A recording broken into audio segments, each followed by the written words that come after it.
we invite you to join our journey of R&D work and cooperation, R&D work for paint, for EcoPaintJet Pro application, which leads to a fully automatic production line at Renault, which was started a few months ago. Just to repeat, 2 years ago, I introduced EcoPaintJet Pro, the applicator. This is an overspray-free application with continuous jets. This enables a fully automatic maskless process for two-tone application with sharp-edged lines and, as said, fully automated. Yeah, and then we came also into play. So we as a BASF Coatings, Wolfgang Guschek, he was responsible before I joined BASF in 2019 for the overspray-free application, and he initiated it in 2014. And BASF Coatings decided to put some effort in this. So we invested in an XY table equipped with the EcoPaintJet at that time. This is the first generation application. And of course, we invested also manpower to develop the paints. This is you will see later in my presentation, tailor-made paint development is needed. You cannot take just a spray coat, that's clear. And yeah, therefore we had to develop a tailor-made paint for this. Why is it so? Because with this EcoPaintJet Pro or EcoPaintJet, you apply the film in relatively high wet film thicknesses. To give you a better impression, we're talking about 130, 150 micrometers wet film thickness. And this tells you already why here a special paint might be needed. This is covered in this presentation. Also, we will, Hans-Georg will show you later how the application setup was further developed during the time.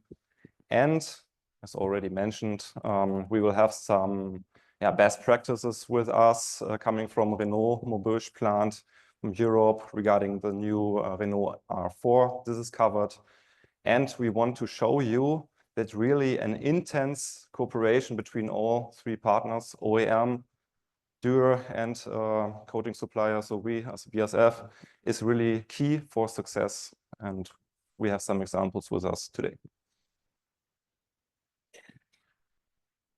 When we talk about overspray-free application and EcoPaintJet Pro, it is not only a new applicator, it's a whole system that is needed to make it happen and to make it possible to have a fully automatic process. So we have the applicator, EcoPaintJet Pro. There is an upgraded robot, a huge software package, not only to run the robot, but also to calibrate it and to parameterize it more precise. And there's a software called Path Generator because the precision that we need for the application you will later see in the pictures is not possible to do this robot paths manually.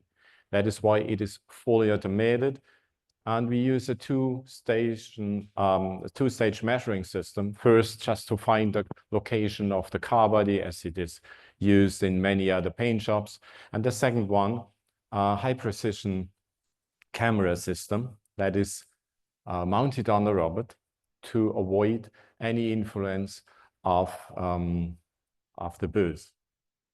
There's a cleaner developed, and we use a jet inspection. So we have 48 nozzles, and before painting the car body, each nozzle is checked whether it's available and whether the jet is absolutely parallel to the other. TCP calibration, full automatic, is also needed because it increases the exactness. Yeah, I will continue now with the process. So you can think in principle of different processes where you can apply the Offler decor paint. We call it the DC decor coat. Yeah. And here in this talk, we will more focus on the inline process. And this was the first process which was implemented at the European OEM Audi in Ingolstadt. And they used the inline process with the EcoPaintJet, the first generation at that time. This was first going into SOP status in 2019. So you see here that we have a top coat line, and Audi had the chance to integrate this. So they had the space to install an additional booth here where the decor paint can be applied. And you see here, they did it on a pre-dried waterborne base coat underground. After that, because you apply this really, once again, in really high wet film thickness, you need an additional drying step for the decor paint. This is clear. In principle, you can think of also selective drying modes like IR instead of using a convective drying in order to save more energy. This is possible. You will see some examples later on. And the significant advantage from technical point of view in this process is that the final clear coat application will be via conventional spray application on the whole car body. And then always the challenge is to have a non-visible overlap when you apply a stripe next to stripe. But when you have a clear coat finish, this can maybe lead to some kind of hiding of the maybe non-perfect overlap after pre-drying of the decor paint. So this is the technical advantage I see here. Once again, I would like to highlight here that this decor paint is not the final layer. Of course, a disadvantage of this process is you need, as an OEM, obviously space to install this into a running top coat line. Of course, when you think about constructing of new lines, then this might also be an option to install the booth for the offler. Yeah, how did we start with paint development? So first step, as always, we take a reference paint, so a spray coat. And then you see what happens. On the left-hand side, we have to deal with huge sagging tears due to this high wetness of the application mode. So this is normal because spray coats are not intended to be applied with 140 micrometers. So you have sagging. This is not a surprise. Okay, then we went on. What do we have to do? Okay, we put a lot of rheology into the system. What happens? You can see here on the next picture, wetting performance is not good. So you see here the direct impact of the smaller nozzles at the side. And this gives you then some wetting issues at the free edge where the paint cannot flow together. And also when the viscosity is too high, of course, then you can see it in visible overlap. In extreme cases, this can even lead to some kind of guitar pattern. So you can really play guitar, and this we call this we call as barcoding phenomena. With really high extreme low shear viscosities, then this can occur. In the end, I think this is also obvious. We have to guarantee stable jets. And on the right-hand picture, you can see, interestingly, also a sample which we applied in 2019, including some metallic particles. Two smallest ones were available. However, you can see here the results. This is not possible. So we concentrate here mainly on color shades, solid color shades. And this shows you why a tailor-made paint is here really necessary. So coming back to the comparison between conventional spray coat and Offler decor paint, you can see here the chart where the viscosity is plotted against the shear rate. And this tells you the really unique behavior in terms of rheology. So we see here the spray base coat, which relatively low shear viscosity values, resulting in then sagging behavior for the Offler. And when you look at the high shear viscosity, you can maybe identify that it is also higher at the high shear rate compared to the Offler DC. And why? do we need here also in the high shear viscosity range lower values because of getting much better wetting behavior? This is necessary, but also to be compatible with nozzle flow, because you can think of when the viscosity is too high and the paint is flowing through the nozzles and you have a huge pressure set up. This we need to avoid in order to guarantee smooth flow through the nozzles. And then on the other side, we need low shear viscosity to have no sag, but at the same time, we have to balance it to have sufficient leveling that you cannot see the overlap later on. So in the end, we call this paints with very high structure viscosity, which are necessary. Yeah, then inline process 2. What's the difference to the one you have seen before? And this is the starting point where Renault came to us and analyzed, we have a plant available for the offler process where we have a solvent-borne base coat underground. So it's a solvent-borne line where you have ambient flash off and then the clear coat is applied. This is the standard way. And now the task was for us to find a new process where we could integrate it also on a solvent-borne base coat with only ambient flash off. Of course, here, once again, also we need to dry the decor paint. This is obvious. And then the interesting part began for the BASF journey. Because it was a solvent-borne line, we started initially with a solvent-borne decor paint. And in order to apply later on 10 micrometers of dry film thickness for black, our starting point was to have a system with maybe 10% solids and 90% organic solvents. This was the starting point. We did some, Hans-Georg, I think you remember really well. We went to a huge valley at that time with this approach, and here you see why. Because we had huge dissolution effects of the underground, because this high amount of organic solvents are directly leading to some side effects like slumping, like crackings, especially on the vertical parts. And this shows you that these dissolution effects directly impact negatively the wetting performance of the decor paint. And then I had some headache with this approach, as you can imagine. And then we were also pushed by Renault a lot to develop a more suitable system. And then the turnaround came, and I still have these panels with me, not here, but in my office in Münster, because it was a difference like day and night. We tried to use what we call now the hybrid decor paint, introducing more water into the system. Then we could avoid this huge dissolution effects. And here you see the outcome. Right from the beginning, we had much better compatibility. And fine-tuning the solvent package for the industrialization was later also key for success. This resulted then in our so-called hybrid decor paint approach, which much better compatibility. Coming to the scope of the project, what was Renault asking for? In the end, you see here the new model. It's called the R4. It's a new electric model, which is for the European market. They wanted to have a solution for the normal roof, but also for the panorama roof.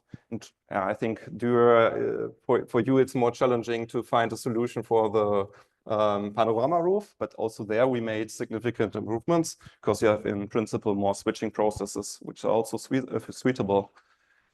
Renault asked for a decor paint in black and in a bright blue color.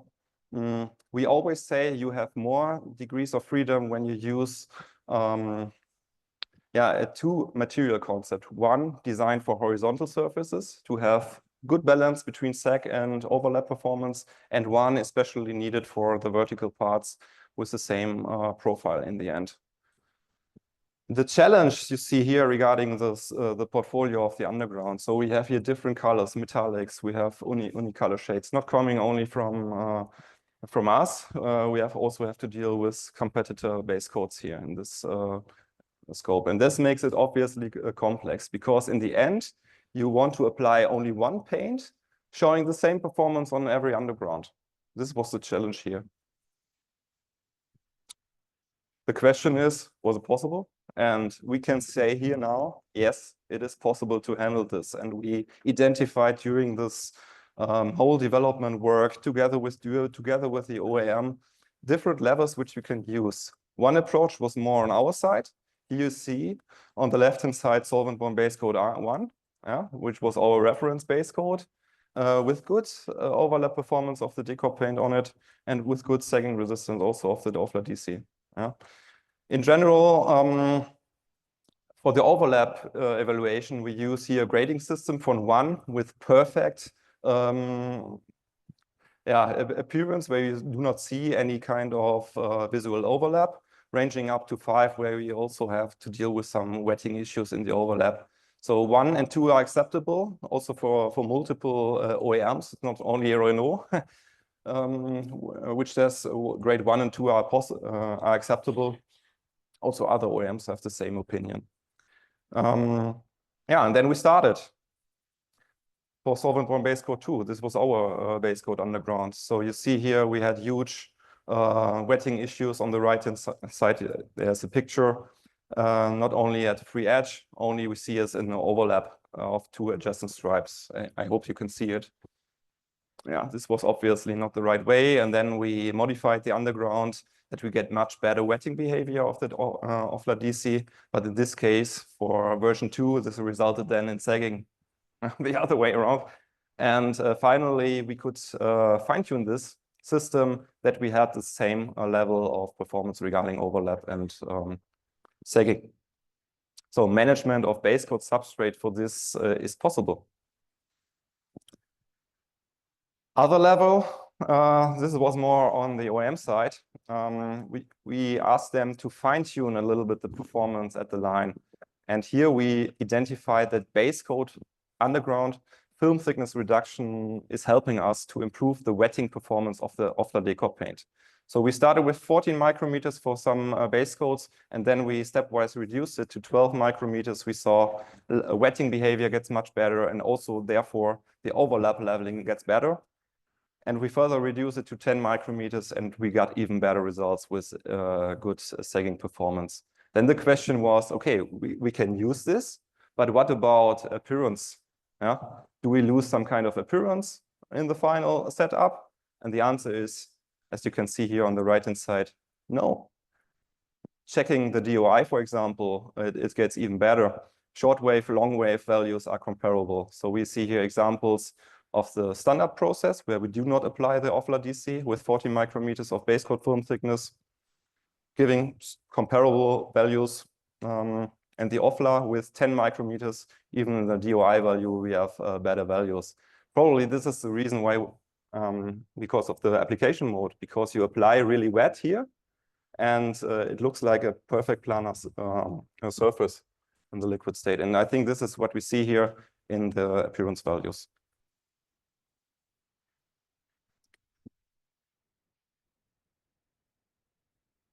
Steffen already stated that it is good to have 2 different types of paint to achieve the best appearance. This means that we have to change the type, the color. We do not change the color between black and black, but the type within a very short time. This video is a real video. It is not a gimmick.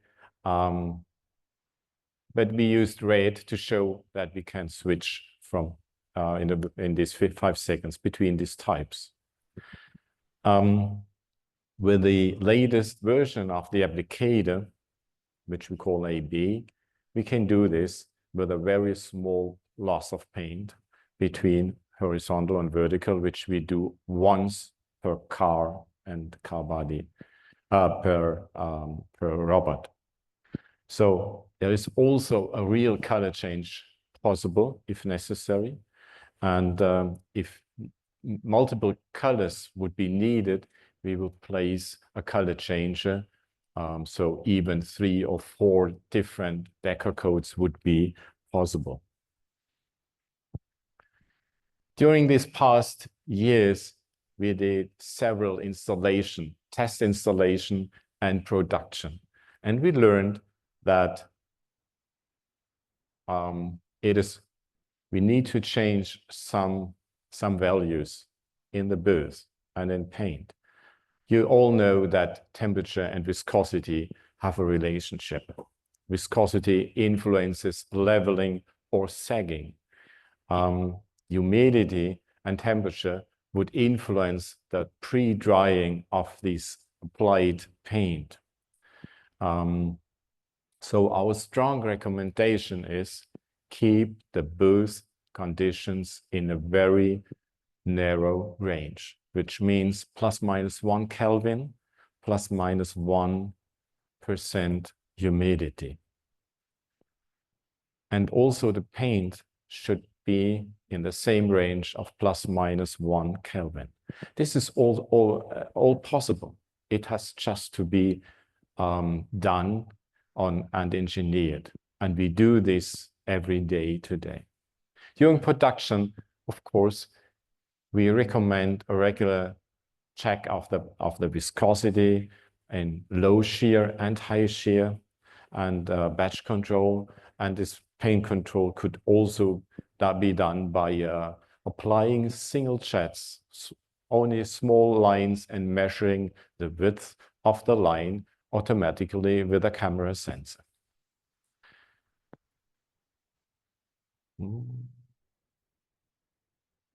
Okay. This video is not perfect, I agree, but it shows the measuring, the second stage measuring of the car body. You know that the body in white tolerances might be several millimeters, but the customer demands to apply the paint on every car with the same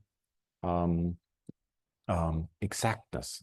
So we measure the size of the roof, the position of A-pillar and contrail, and we adapt based on this measuring. Every car is measured. We adapt the path program to this special car. Also on the hood,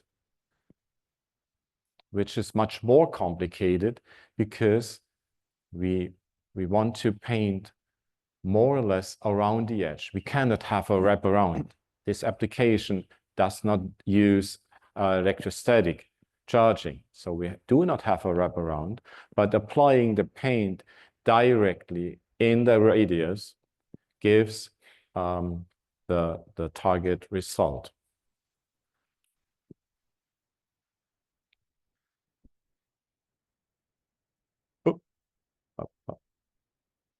Takes a bit.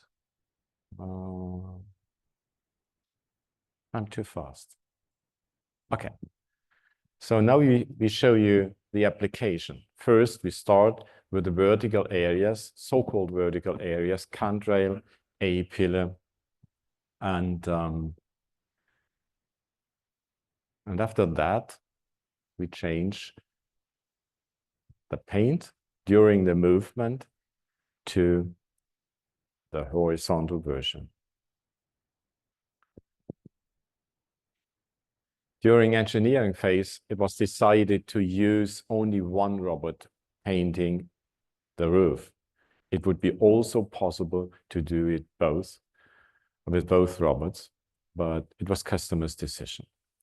So you see, we apply paint on the front edge, on the roof itself, also down to a pillar.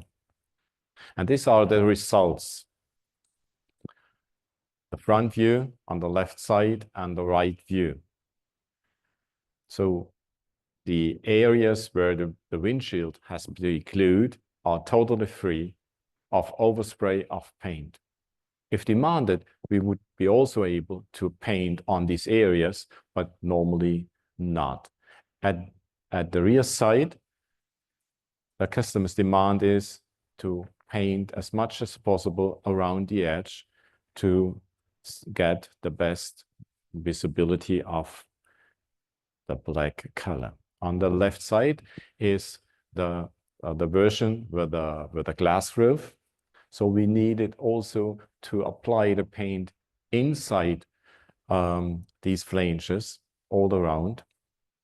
And again, some closer picture from the rear side and the lower area of the A-pillar. which needed to be painted pretty deep. So in this area where we have the fender and A-pillar commit, this is always a very a big challenge to apply paint there. We also apply the paint into the gap between the door frame and the A-pillar or cantrail. You can see it on the right picture. Customer's demand is about 6 to 7 millimeter. And this is because the rubber, which is fixed on the door frame later on, would cover this area. And so from the customer's view, it is all black. This is possible because the painting distance of EcoPaintJet Pro is up to 25 millimeters, and the jets are stable. That is why we needed this stable jets in up to 25 or 30 millimeters, because otherwise it would not possible to move around the car body and to achieve these results. Of course, it's necessary that the doors or all movable car parts are fixed and they're always in the same position. Otherwise, we would not be able to achieve this or even to crash. This is a view from the front on the hood. A very special version could be also come with a black hood. As you see, high gloss black painted all around. Yeah, then I would like to sum up what we have seen today. So as Hans-Georg said already earlier, this started already a few months ago with a successful start of production in Maubeuge in France. And the customer is targeting 10 jobs per hour, which resulted then in around 10,000 cars per year as their target. The reliability and also the repeatability of the application results was improved. We have seen that we can manage the influence of different undergrounds, not only the color, also different suppliers.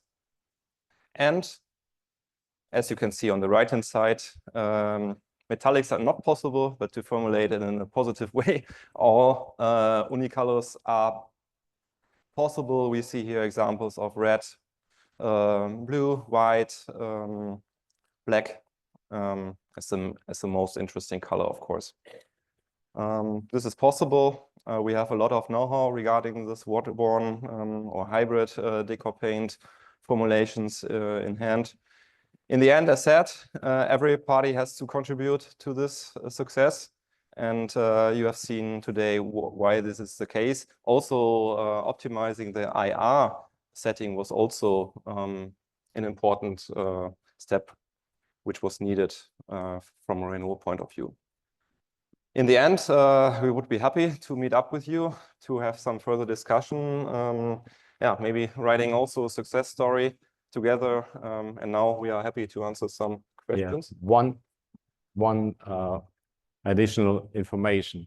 Yesterday, Renault shared a press release. So if you are interested in more detailed information about their idea, you can find them on social media. I knew at least at LinkedIn, at Renault's site. If you follow BASF and Durr, you will also find probably a link to this. And it's a nice video which shows the journey from Renault's side. Thank you. Excellent. Thank you both. Very interesting talk. Thank you. And we have quite a few questions here in the Whova app. Again, if you could please vote for the questions that are most interesting to you. We'll start at the top. The first question is, are there limitations to the AB color change capability? Meaning, can you change between black and white extreme color changes? Yes, we can. Yes, we can. In this special case, it needs to be clarified on which area of the car body we will start and stop. And maybe it could be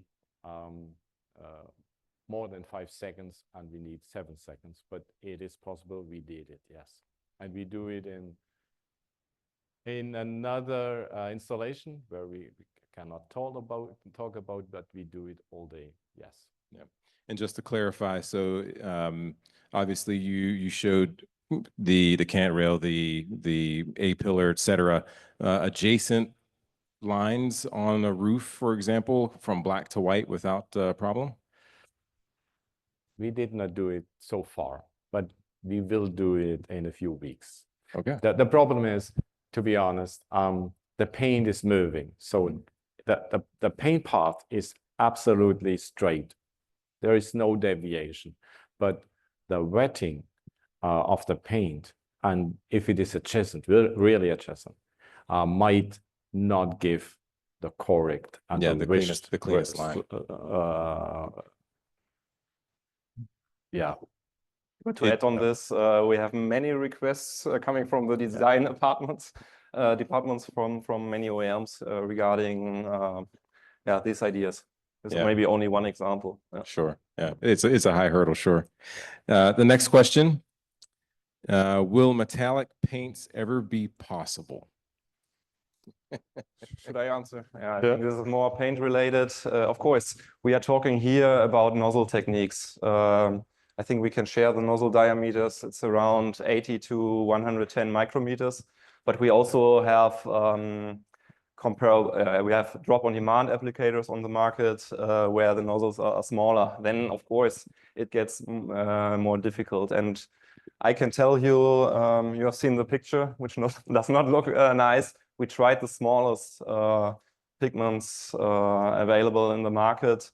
And yeah, the results are not looking promising. So I think with nozzle techniques, speaking about this small nozzles, it's not possible. And although when we take only the D90 values of such kind of pigments, it's not, which says maybe it's 12 micrometers, but in the end, we have a rain shower pattern. Yeah, it's not like stable jets. It looks like a rain shower. So we have nozzle plugging, then it's open again, and this shows me that there's some kind of agglomeration when the paint flows through the nozzles. And this is not only limited to Durr, this is also limited to drop-on-demand applicators. When you ask the competitors, I think the answer would be the same. Yeah, understood. Thank you. Next question is, what is the drying time required for the deco layer? Yeah, interesting. Good question. I can also answer this. Around 5 minutes, 70 degrees as a reference.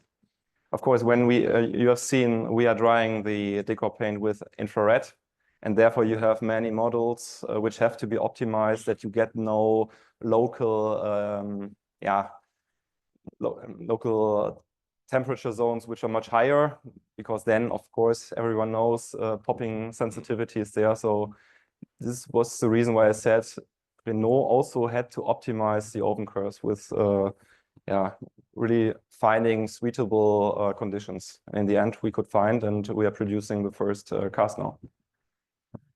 Very clear. Maybe take this last question. You touched on rheological properties a bit.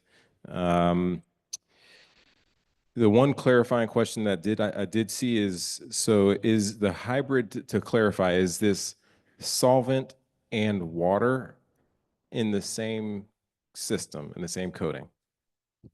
Yeah, yes. Okay.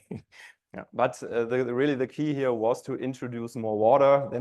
Then we are in principle speaking about more a waterborne base coat technique. But also here I would like to highlight that during industrialization we learned a lot for the solvent package, and this is really key to optimize the solvent package, that we had not to deal with any defects. Okay, very good.